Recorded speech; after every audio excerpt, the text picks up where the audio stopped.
Malima ai sai dai mu tambaya. Yawwa to ga wani bawan Allah. Salamu alaikum. Wa alaikum salam. Allah.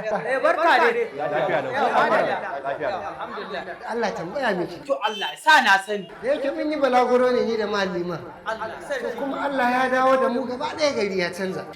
Gashi gaba daya. Allah hanyar da za ta kai mu dawakin tofa muke tafi. An gama. Ku zo mu je na dora ku a hanya. Zo mu je.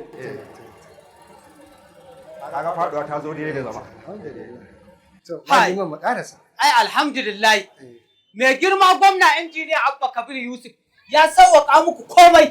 Kaga wannan Allah shi zai nuna ma ina za ka, ina kake nema, ina ma ka dosa. Da haka gashi nan na bakku lafiya. To mun gode. Amma bawan malima. To yanzu kai yaron malam wannan Allah shi zai kai mu inda zamu je? To ni dai a can naga ɗamila hannu naga harafin A. In na yau nan kuma naga malima. Kai fa na san ka ƙwari wajen ajin. Sosai. Ba gane wannan bayanin za ka yi ba. Gara ni na ɗan bari in ɗan dadabura. Kaga nan aka ce dawakin tofa town. To. Inda muka nufa kenan. Wannan kibiya gashi ta nuna dawaki. Kaga hanyar muna.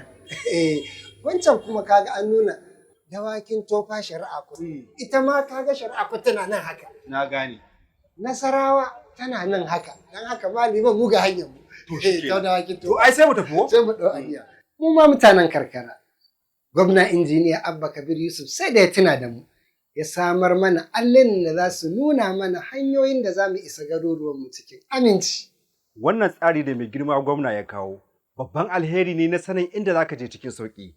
Kuma musamman a wannan lokaci na rashin tsaro. Wannan saƙo ne daga ma'aikatar raya karkara da birane.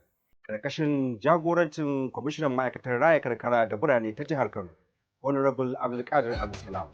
Raya karkara Abba.